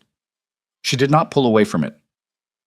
In the car, Shin driving, Cho in the front with his second phone against his ear coordinating the withdrawal of Do-hyun's men, Amar sat beside Min-jae in the back and did not speak for the first 3 minutes. He did not push. He had learned the difference between silence that needs filling and silence that needs room. Then she said, "How long was I in there?" "Approximately 2 hours from when I left the safe house." "The men in the apartment. Your men." "Sedated. They're being seen by a doctor now. They'll recover." She looked at her wrists. The redness was fading at the edges. "He never threatened me directly. He told me there was a situation that needed to be resolved and that my presence was assurance. He was very polite about it. He wanted the Northern Territory contracts. He thought you were the cleanest path to them. Was he right? The question sat there between them, specific and necessary. Min-jae looked at it honestly. In a different version of tonight, yes. If he'd been more patient, if he'd timed it differently, if he'd applied pressure through channels I had less visibility into, possibly. He paused. He was not wrong about what you mean to me. He was wrong about my response to that. She turned to look at him. The city was moving past the windows again, the familiar catalog of light and motion, Seoul doing what it always did regardless of what happened in its 11th floors and its safe houses and its private dining rooms. What happens to him now? She said. Guk Taeyang. Yes. He understands that the statement he tried to make tonight failed publicly enough that his own network is aware of it. That's its own consequence. In his world, a failed move of that scale has structural implications for his authority. Min-jae kept his voice even. Beyond that, I'll communicate through the appropriate channels that the northern corridor is closed for the foreseeable future, and that future attempts to open it through personal leverage will be treated as a declaration of full hostilities rather than a negotiating position. And he'll accept that. Tonight taught him the cost of the alternative. Men that age learn best from things they can feel. He paused. Lee Chan-ho is a separate matter. She said nothing for a moment. Then, what are you going to do with him? Remove him from Nova's site entirely. Eliminate his access to every system. Ensure that the financial trail Ha Soo-yeon pulled is documented and preserved, not for legal use, but so that he understands it exists and what it represents. He looked at her. He was coerced, at least initially. His sister and her children are genuinely not safe as long as Samshin can reach them. So the first thing I'll do is move them, quietly, with their cooperation if possible, to somewhere Samshin's network can't easily access. She absorbed that. You're protecting the family of the man who sold you out. I'm removing the leverage that was used to compromise him. Those are the same action. She looked at him for a long moment. The car moved. Outside, a late bus passed them going the other direction, lit from within and almost empty. The foundation, she said. The word arrived differently than he expected. He had mentioned the Lighthouse Foundation, the concept, the embryo of it, during their dinner, in the same breath as everything else. The way you mention something when you are trying to give someone the full inventory of who you are in a limited window of time. What about it? He said. You said you wanted to build something, with the resources from the legitimate side. Programs for abandoned children, housing, education. She kept her eyes on him. That's not a bribe. That's not you trying to make me comfortable with the rest of it. Tell me it's not. It's not. Tell me why. He was quiet for a moment. The Han River appeared again in the gap between buildings. The same river, the same darkness. And he looked at it and thought about how to say the true thing in the way it was actually true, rather than in the way it would land best. Because I was one of them, he said, an abandoned child in a city that had decided not to see me. And the one person who saw me, the one act of being seen, is the reason I'm sitting in this car instead of dead in an alley before my 10th birthday. He looked at her. I have built an empire on the back of that one act. I have billions of one that came from sources I cannot fully defend. If I can redirect enough of that into a structure that creates more acts like the one you performed for me in that alley, then the ledger is not balanced, that's not the right word, but it's moving in a direction I can look at. The car stopped at a light. In the silence of the stopped engine, Amara reached over and took his right hand in both of hers. She turned it palm up and looked at it. This hand that had signed contracts and held weapons and reached for a locket 10,000 times. She pressed her thumb into the center of his palm and held it there. He didn't move. I'll help you build it, she said, on conditions. Name them. You tell me everything, not after the fact, not managed versions, everything as it happens. If there's a situation like tonight, I know about it before it gets to the 11th floor of a building in Yoido. Yes. The legitimate transition, the shift away from the criminal operations, has a real timeline, not a vague intention, a timeline I can see and hold you to. That will take years. I know. Give me the timeline anyway. Yes. She looked at his palm for another moment. Then she released it. And the locket, she said. What about it? She reached into the pocket of her blazer and produced it.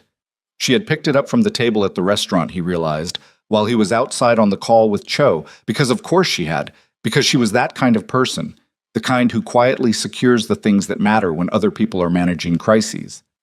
She held it out to him. He looked at it. "It's yours." "It was my mother's," she said, "and then it was yours. I think for now it belongs to what we're building." She pressed it into his hand and closed his fingers around it. "So keep it. But keep it for a different reason than before." He held the locket in his closed fist. The light changed. Shin drove. Min-jae sat with the locket warm against his palm and felt, for the first time in 19 years, that the searching part was finished and something else, harder, more complicated, requiring more from him than searching had ever required, was just beginning. His phone buzzed. Ha Su Yeon. A message, 3 lines. He read it. Read it again. The blood in his face moved somewhere else. He looked up at Cho's eyes in the rearview mirror, and Cho, who had not seen the message, read Min-jae's expression and immediately reached for his own phone, because in 6 years he had learned that when Kang Min-jae's face did that specific thing, the situation had just produced one more layer that nobody had accounted for.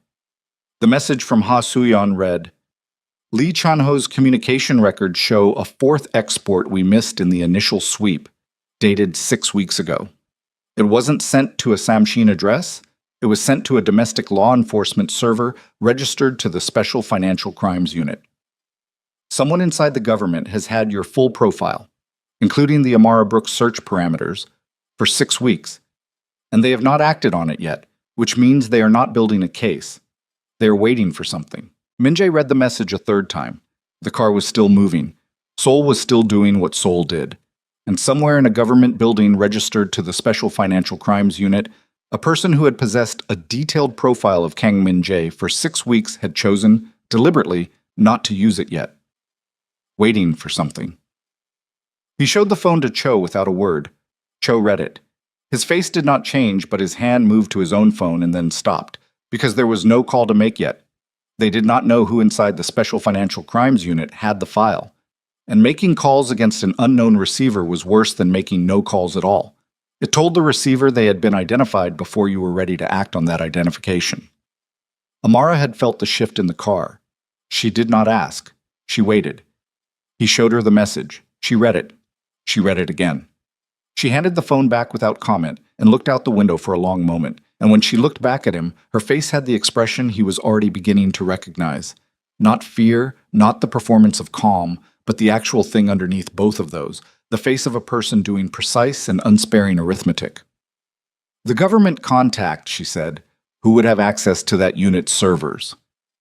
The Special Financial Crimes Unit operates under the Financial Intelligence Division.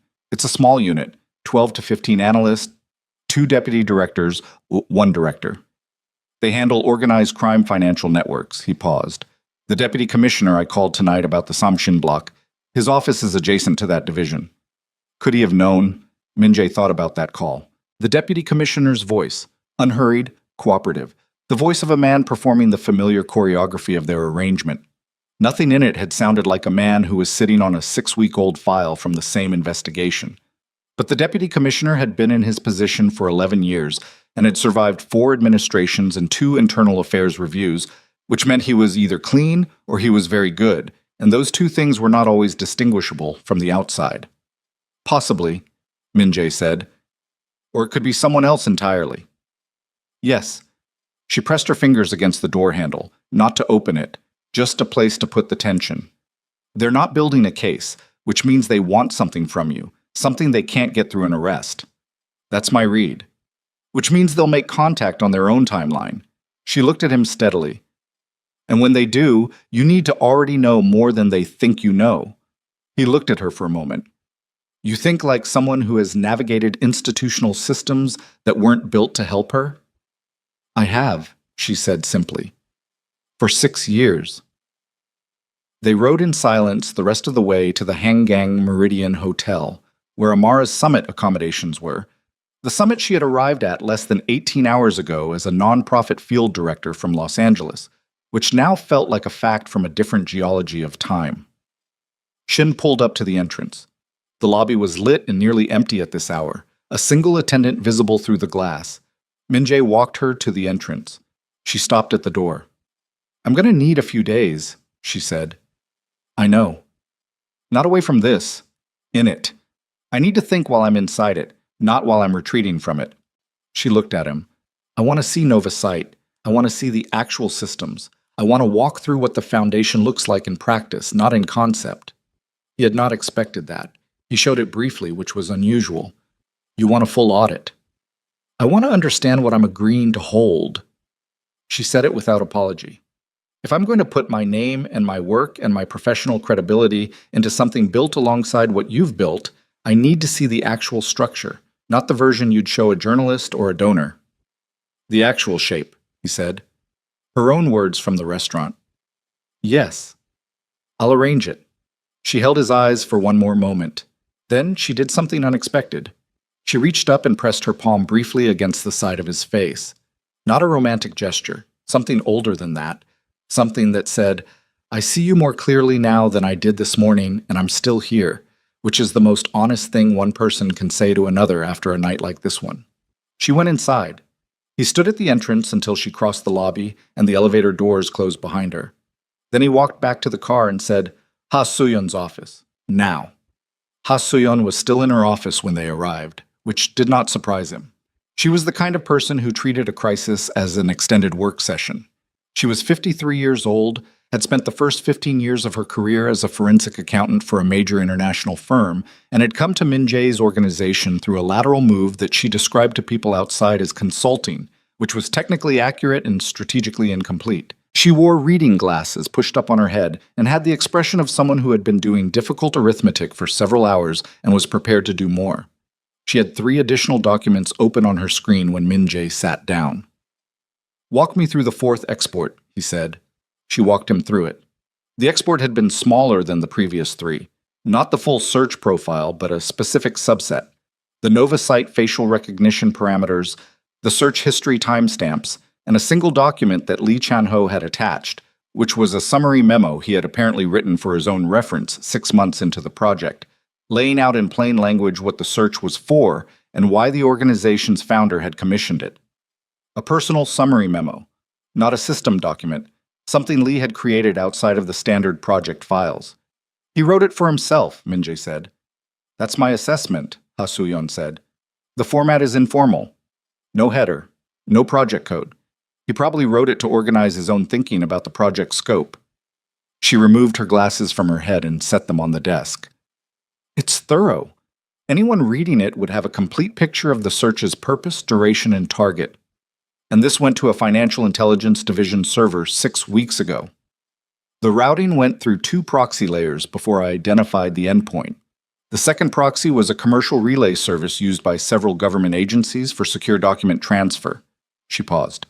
"Which means Lee Chan-ho knew the routing path to that server. He didn't stumble onto it. He has a contact inside the division." Or the Samshin approach to him was the second approach, and the first approach came from inside the government. Min-jae sat very still. He thought about the sequence. A government contact approaches Lee Chan-ho first, not Sam Shin, but someone inside the Financial Intelligence Division who wants a window into Novasite's internal projects. Lee, caught between institutional pressure and his employer, gives them the summary memo.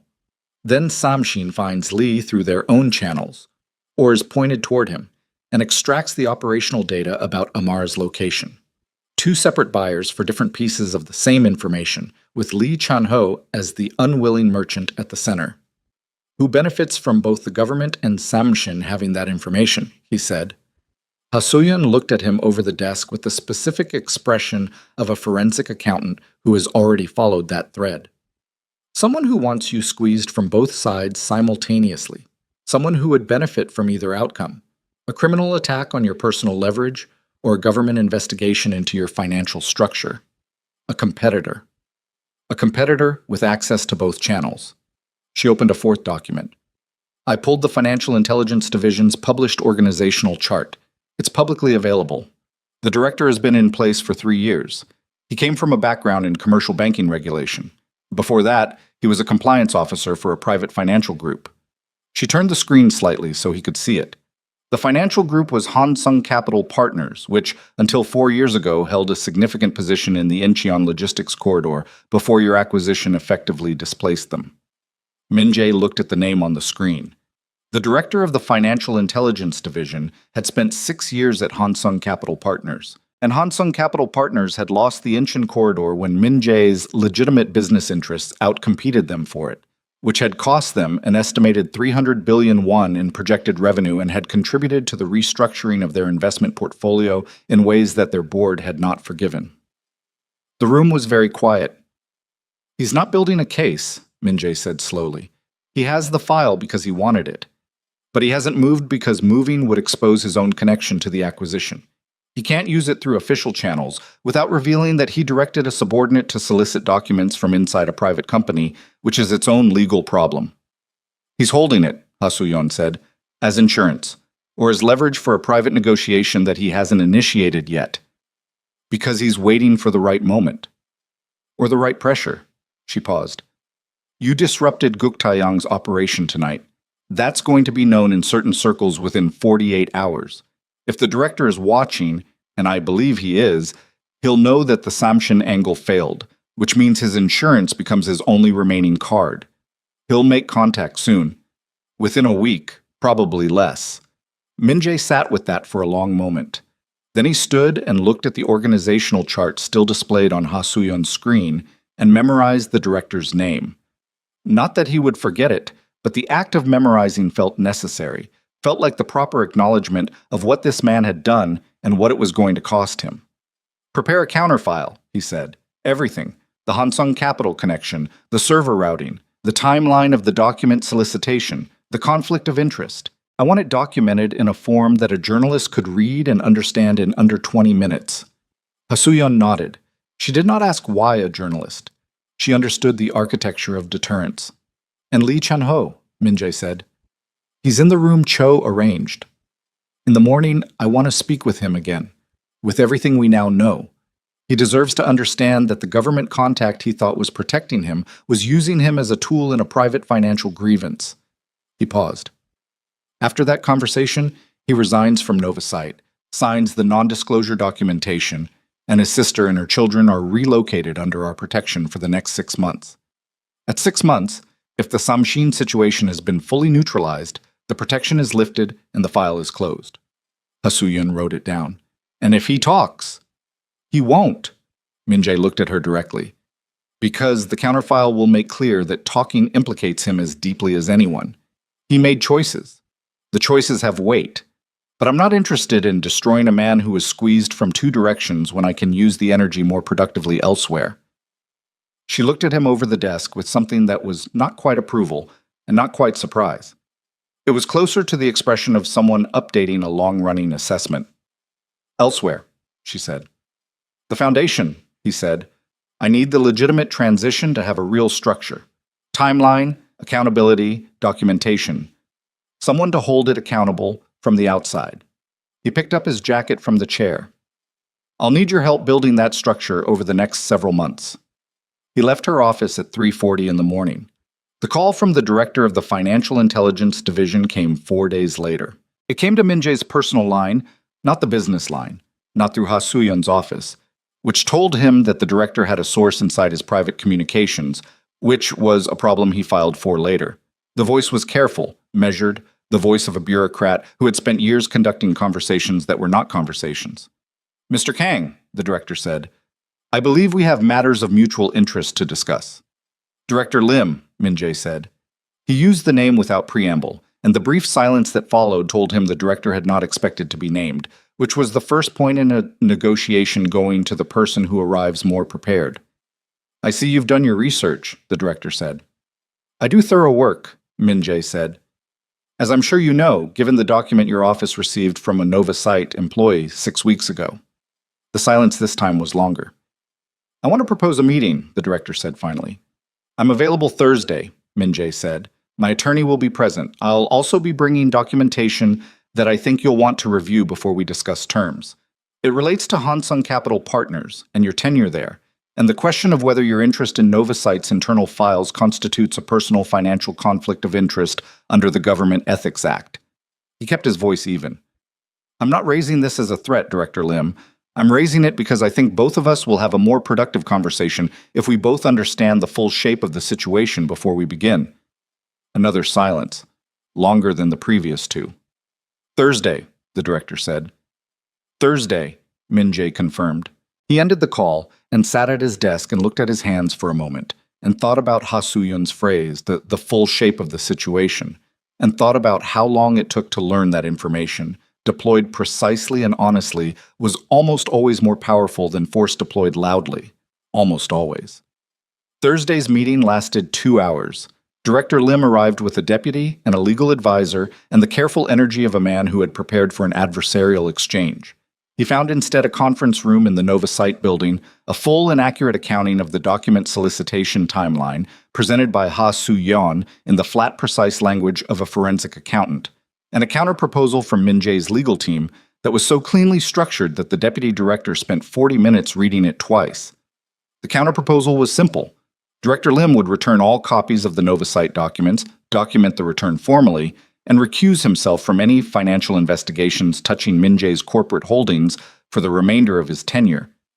In exchange, the Hansung Capital connection and the document solicitation would remain in a sealed file that Ha Soo-yeon would maintain, not destroyed, not filed with any external party, but existing in a form that both parties understood was real and retrievable. Neither side would walk away clean. Both sides would walk away functional. Director Lim signed the recusal form on a Thursday afternoon in a conference room on the 14th floor of a building he had not expected to leave on those terms. Min-jae watched him go and felt nothing dramatic about it. Just the low, dense satisfaction of a problem resolved at its root rather than its surface. He called Amara from the lobby. She answered on the second ring. She had spent the past 4 days doing what she said she would do, inside the work, not retreating from it.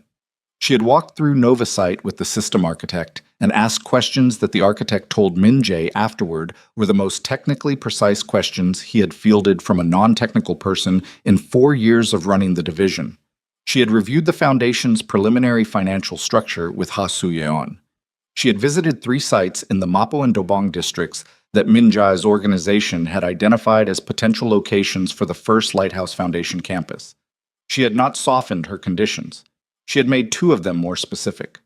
It's done, he said. A beat. The director. Resolved. Ha Soo-yeon will brief you on the details. And it holds. The file holds. He's rational enough to understand the alternative. Min-jae moved through the lobby toward the entrance. Are you still at the Mapo site? I'm on my way back. The second site is better. The building structure is worse, but the neighborhood access is better, and that matters more for what we're building. A pause. The children need to be able to get there without crossing 4 arterials. He pushed through the lobby door into the afternoon. The November cold had moderated in the past week. Not warm, but less punishing, the kind of late autumn air that carries the memory of summer further than you'd expect. I'll meet you at the office, he said. Min-jae. Yes. You did the right thing with Lee. His sister called me this morning. A pause. She doesn't know who arranged the relocation. She thinks it was a non-profit housing program. I didn't correct her. He stood on the pavement outside the building and let the afternoon move around him for a moment. How is she? Relieved, scared, grateful. Another pause, shorter. Her kids are fine. He said nothing. That matters, Amar said. What you did. It matters that you did it that way instead of another way. I know. I'm not praising you for it, I'm just noting it. The dry edge in her voice that he had come to recognize as the warmth underneath the precision. See you in an hour. He pocketed the phone and walked to the car. The Lighthouse Foundation held its first board meeting on a Tuesday in February in a borrowed conference room in the Mapo district, 3 blocks from the site that would become its first campus. The board was 7 people. Amara as executive director, Ha Soo-yeon in a financial oversight role. 2 Korean child welfare professionals Min-jae's team had identified through rigorous vetting, 1 American international development specialist Amara brought from her network at the Bridge Initiative, and 2 community representatives from the Mapo district itself, a middle school principal and a woman who ran an informal resource center out of her apartment for families who had no other option. Minjay attended as a board observer, not a member. His name was not on the founding documents. The foundation's public face was Amara's, her credentials, her professional history, her network, and this was not a concession or a strategy. It was an accurate reflection of what the foundation was. He had provided the resources. She was building the thing. He sat in the back of the room and watched her run the meeting and said nothing for 2 hours. She was extraordinary at it. She had the particular skill of someone who had spent years in rooms where the power dynamics were complicated and the stakes were real.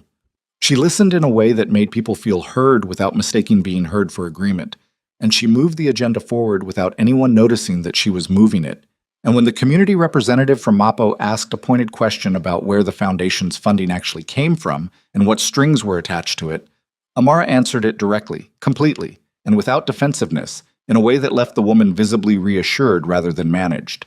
After the meeting, when the others had filtered out, she found him still in the back of the room, his jacket on, his hands resting on the table in front of him. "You didn't say anything," she said. "I didn't have anything to add." She sat down across from him. The room was empty now, the February light coming through the window at a low angle, the kind of winter light that makes everything it touches look permanent. "The alley," she said. He looked at her. "You told me in the restaurant that night that you wanted to take me back to it." She tilted her head slightly. "The alley in Seodamungu, where you were when I found you." He had not forgotten. He had not brought it up in the weeks since because the weeks had been dense with other necessities, and because some things, he had learned, should not be rushed toward. "Are you ready for that?" he said. "I've been ready since Thursday," she said.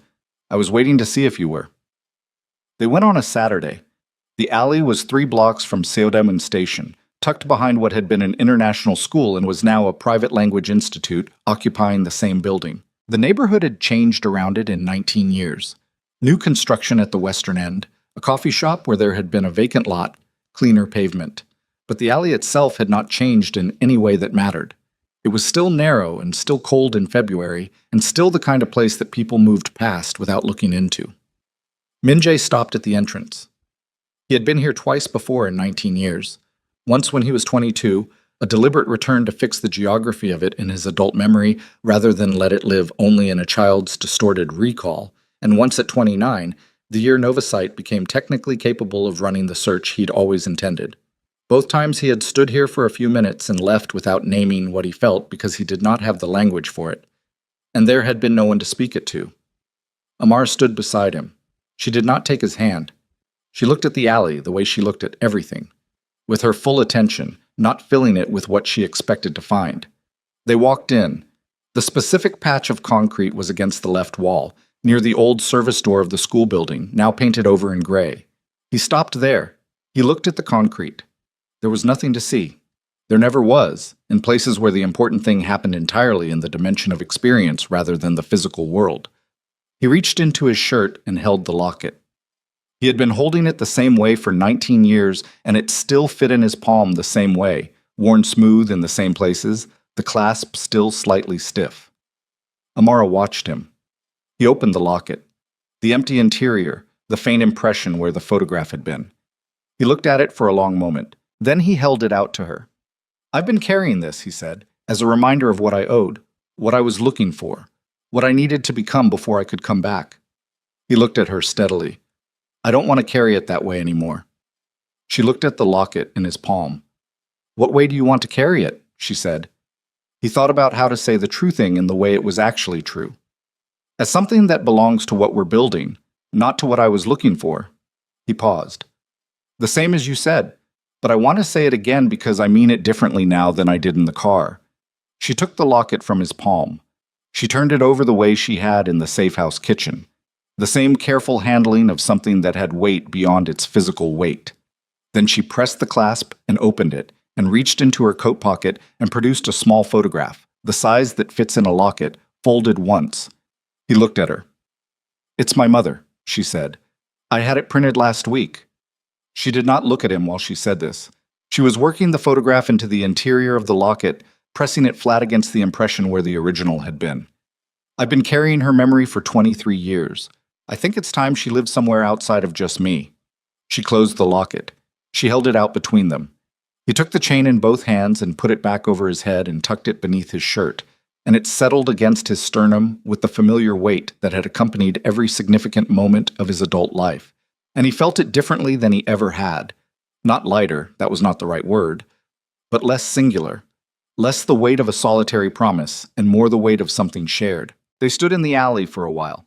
The February cold was around them, and the city was moving past the entrance to the alley the way it always moved, indifferent and enormous and continuous, and neither of them felt the need to fill the silence with anything, because the silence itself was not empty. Eventually, Amara said, "It's cold." "Yes." "There's a coffee shop at the end of the block." "I know. It wasn't there 19 years ago." She looked at him, the dry edge in her voice. "A lot of things weren't." They walked out of the alley together. The Lighthouse Foundation's first campus opened 11 months later, on a clear October afternoon in the building in Mapo that Amara had chosen for its neighborhood access. 340 square meters, a small courtyard where children could move freely, a resource library, 2 counseling rooms, staff who had been hired from the community rather than parachuted in from outside it. On the opening day, there were children everywhere. Minjae stood at the edge of the courtyard in a coat that was not a tailored suit. He had started wearing different clothes on weekends, a small and unannounced shift that Ha-Soo-yeon had noticed and said nothing about, and watched Amara move through the crowd of children with the ease of someone who had been doing this long enough that it no longer required effort, only attention. A boy about 7 years old, slight and serious-faced, detached from a group near the door and walked to the edge of the courtyard and stood there with his arms crossed and his eyes moving over the space with the expression of a child who is trying to determine whether a new place is safe before he commits to being present in it. Minjae looked at him. He recognized the posture. He recognized the calculation behind the eyes. He had no memory of choosing to make that expression as a child. It was simply the expression his face had defaulted to in unfamiliar spaces, the automatic assessment of exit routes and threat levels that a child who has learned the hard way to trust no space until it proves trustworthy. He walked over to the edge of the courtyard and crouched down so he was at the boy's level. The boy looked at him, wary, taking him in. "Big place," Minjae said, in the quiet voice he had learned to use in spaces where loudness was the wrong tool. The boy said nothing, but he uncrossed his arms. "There's food inside," Minjae said, "near the window on the left. Teokboki. They made too much." The boy's eyes moved to the building, back to Minjae.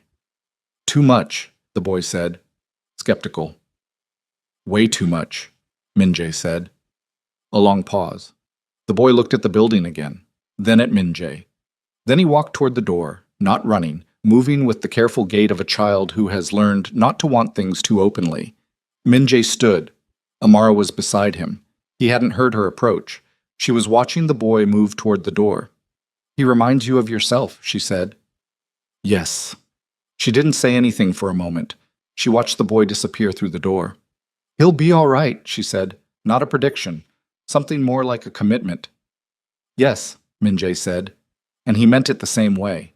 They stood together in the courtyard while October light moved across it, and children filled the space that had been empty until someone decided it shouldn't be, and the locket against his sternum held the photograph of a woman he had never met, and the promise of the girl who had given it to him, and the weight of everything that one act of seeing, one person choosing not to walk past, had set in motion across 19 years and thousands of lives, and the long, complicated distance between a winter alley and this courtyard on a clear October afternoon. There was no clean ending to it. There never is, in lives that have been genuinely lived. But there was this. 2 people standing in the same space, having chosen each other with full knowledge of the cost, building something that would outlast the choosing. That was enough. That had always been enough.